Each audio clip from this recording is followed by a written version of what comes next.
I am your host with a terrible picture up on the screen.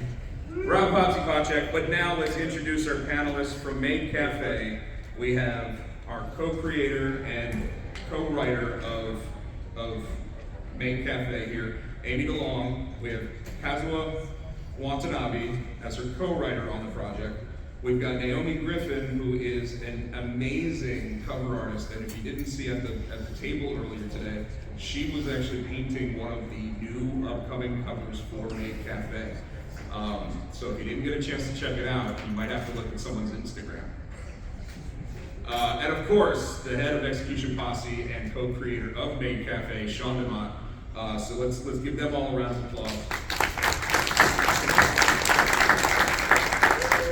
And then I want to go ahead and point out that we have 3 Ringo-nominated creators over here at the other end of the table. If you don't know what the Ringos are, how do you not? They're comic awards. But we have 2-time Ringo Award nominee for Crying Boy and Squish and Squash, Niall O'Rourke. Go ahead. We have Matt Cole, who currently has the best-selling kids book at Keenspot, Pooh Bear Adventures. Ringo-nominated for the Glopple. And we have 2-time nominated Ringo nominee over here, Michael Adams from Zor, being both the Best Kids Book nominee as well as Best Colorist in the industry. So I want to point out that he's worked on Zor, he's worked on Fu Legume, he's worked on Hiro, so a bunch of different books. Hopefully everybody can hear me. I don't want to speak loud enough without the mic, but you know. So what we're going to do first, for the first time ever with Keenspot, we're splitting our panel into 2. We're asking that you keep children out of here for the first half of it, just because last year I think I came up here and said that we had a book about kids, and then all of a sudden I talked about cocaine and vampires. So, to make sure I don't do that again, I already mentioned who all of our panelists are, and at about 6:25 today, we're going to then allow children in here if you're not already okay with them being in the room.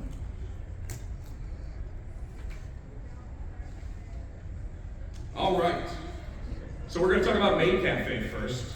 That is from Execution Posse, one of our partners at Keenspot. Again, this was co-created by Sean and Aimee, and I'm going to let you guys tell us what it's about, because maybe someone in this room has not heard about it. Who would like to speak? Okay.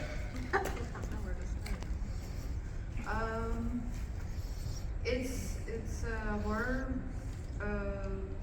It started out as a screenplay. It's still going to go forth as a film project, but there's been some very welcome comic book diversions along the way, and it's a horror. It's a slasher about the girls that work in the maid cafes in Japan, and it's about how much fun they have and how much fun they also have getting revenge, and it's pretty twisted. And then we brought on Kazue to kind of lend some of her location expertise and some of her sort of prose style that she had this very sort of whimsical, nebulous quality to it that kind of creates this, I think, very appealing lost in translation vibe that you would probably feel if you went to a Maid Cafe and you only spoke English. It's kind of creates a lot of the magic of the whole thing. I'll let you, we can bounce back and forth. Okay. You say something, so. Yeah, I mean, it was like I was producing a TV series for this big J-pop icon creator in Japan named Mr. Akimoto. We were producing a show called Crow's Blood for Hulu Japan, and it was the director of Saw 2, 3, and 4, and myself. We went to a Maid Cafe. Sony Japan took us to a Maid Cafe. We didn't know what it was, and the guy from the Saw series looks at me and goes, I've directed 15 really scary movies, and nothing kind of weirds me out or freaks me out more than being in this Maid Cafe, right? And And you know, I was like, what if they just fucking locked the door and just started like, you know, going just hard to paint, killing everyone with purpose, right? Sure. And I just kind of jotted that down in my brain, and I just couldn't. This is probably 10 years ago, and then I think around 24, I was really focused on it, and you know, there was some different versions I was working on, and there was some different drafts, I think, and Aimee had written the Papa Duke series for us. We have a lot of great stories in that universe. My favorite was the Papa Duke series, and I just really, it jumped out to me.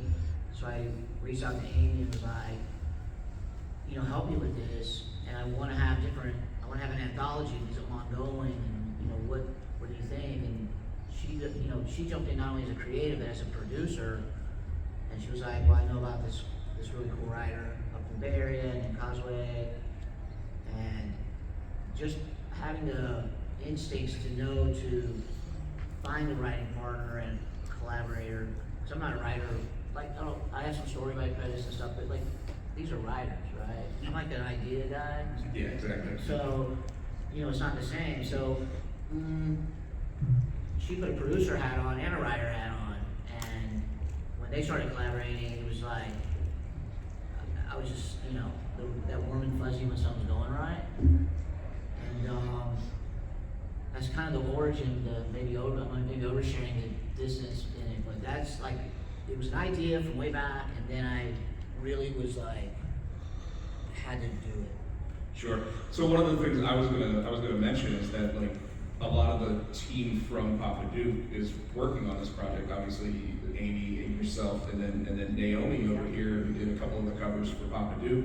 So what was it like getting the call that they're doing a new series, Naomi, and it's like different types of material and source that you're drawing from to create these amazing images for the covers for it?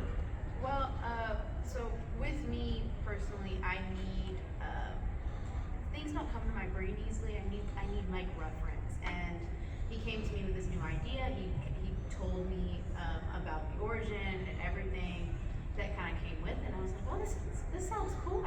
I think I already have some ideas in my head, right?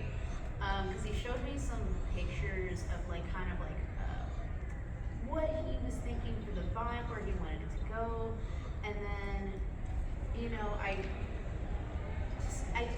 we sat and talked for like 2 or 3 hours, just talking about the story, the idea, what it's going to be about, like really what that vibe was going to be. Because I think you said you wanted to turn it into a film eventually, something like that, and.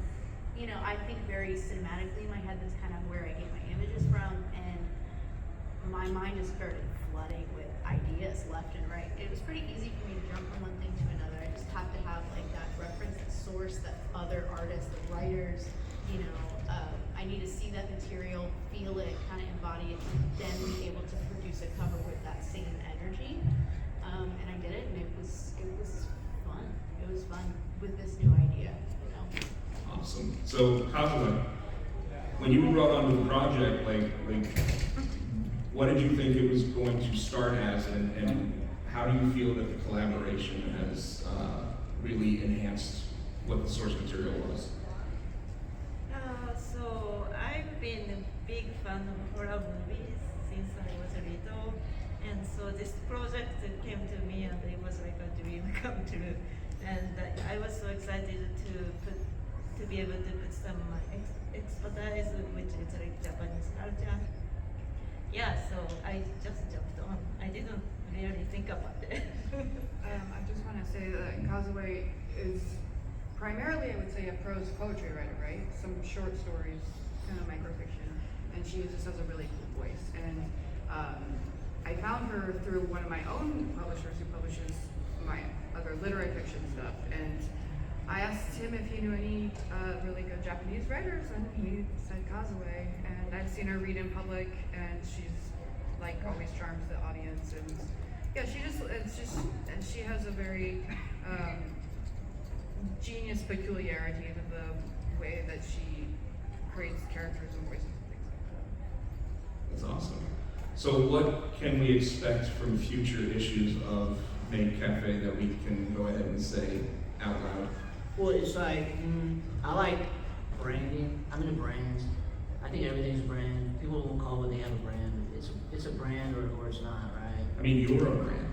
I mean, I think that's what it is, you know, and that's how I look at everything, you know, and and I'm competitive, and there's people that are way up here that I gotta compete with, and we're trying to compete with, and I'm in the middle of somewhere, and like, I wanted to hit it hard and go anthology, like I want anything Maid Cafe, you know, because once the body of work was there, I remember reaching out to Aimee and Kazue, and I'm like, I got an idea, let's flip it into a manga, like, let's go, fast, right? And I took that idea to Chris at Keenspot, he was like, I love it, I don't think he loves anything. He does not. He like Chris doesn't like anything, and I'm like, dude, I got an idea, I hate it, you know, and I'm like, I got it, and he's like, I love it, and I'm like, let's go, you know? I think he's softening in his old age. But you're right, and one of the things I wanted to ask about was obviously this is influenced by manga, but it's even drawn by Isu, right? Yeah. So. But we want to be respectful to real manga, right? That's not this. This is our own thing, right? So we've got. I think Chris was calling it like an American manga because we didn't want to be disrespectful to a true manga, right? But we wanted it to be black and white. You know, I think manga goes this way and not this way. Right to left instead of left to right. So we were going to go, okay, it's like an American manga, you know, to me it's like be different, do your own thing, right? I didn't want to like coattail some culture, some manga movement that's going on. I think that's not a good look, and it's kind of a bullshit thing to do. So I reached out to these two and was like, hey, what if we hard charge a manga with this, you know? And I mean, it's gotten very popular. It has. I mean, it's one of Keenspot's most popular books, and easily our newest sensation that we've put out. And it started as a mini series, but I've heard that there's going to be a part. We want to keep them going, you know, and because I want to have that as our brand. I want that thing going, you know, and it's like the idea is a features, you know. Sure. We're working on some short form animation right now. I love a mobile app. I want to push these awesome maids out, and in our own way. We're not claiming to be anything that we're not, but we have our own thing, and it's our Maid Cafe, the way we want to push it out. And it fits in so many avenues, but at the same time it also. I was reminded by Kazue today that there's a really creepy pig thing that happens in issue 4 that I did come up with it, but I forgot about it. So 4 is coming out soon, yes. So if you want to see that, pick it up. Hopefully everybody's already picking up Maid Cafe. Once again, it is our biggest hit of this year in terms of new titles that we brought out. So thank you everybody for that portion of what we're talking about here. At this point, I think we're going to talk to Niall a little bit about the Crying Boy, and not only going from being a Ringo nominee for best single issue short story, but also moving into film production. Yeah. We have a director attached, Mitchell Altieri. He's known for cult films like Panelists and Consumed. He'll be here tomorrow, signing at the booth. And it was a 2-year process to get the director attached. And to get where we are now, I have a production company that we're talking to right now that we're close to announcing possibly in September. If you want me to give you the story how that happened. Absolutely. Well, I also, the same process I used to get this far with the film, I did the same with Squish Squash. We'll go into that when you get there.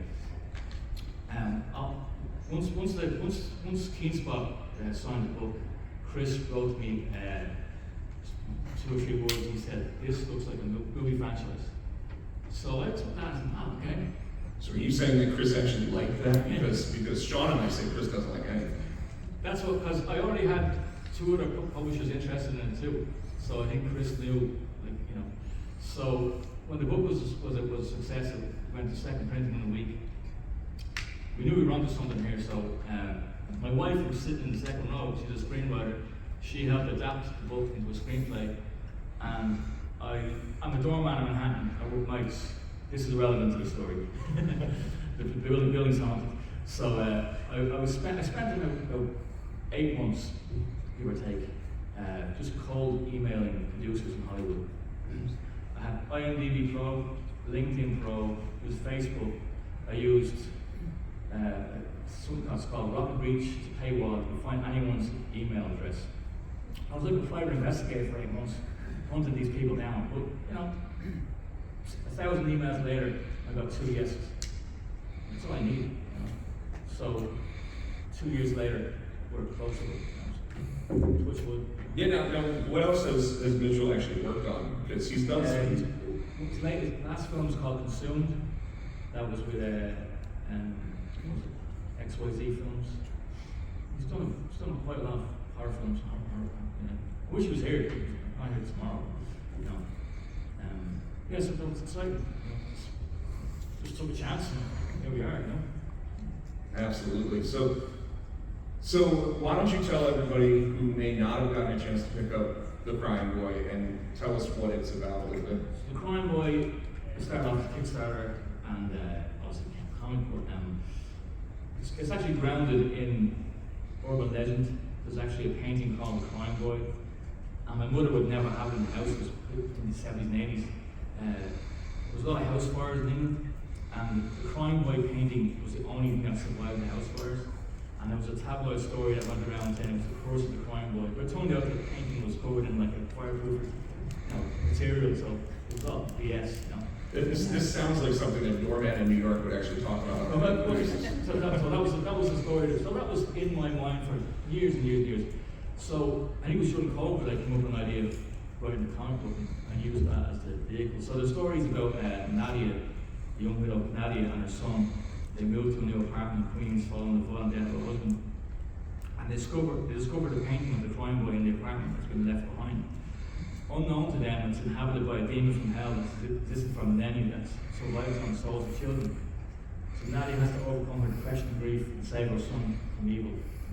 So that's basically the story of it. So it's, if you're a fan of Insidious and The Exorcist, which is like the benchmark of horror for me, that's where I live, you know. Well, and as Niall already said to everybody, it went to at least a second print. It went to a third print, didn't it? Yeah, after the Ringo Award, it went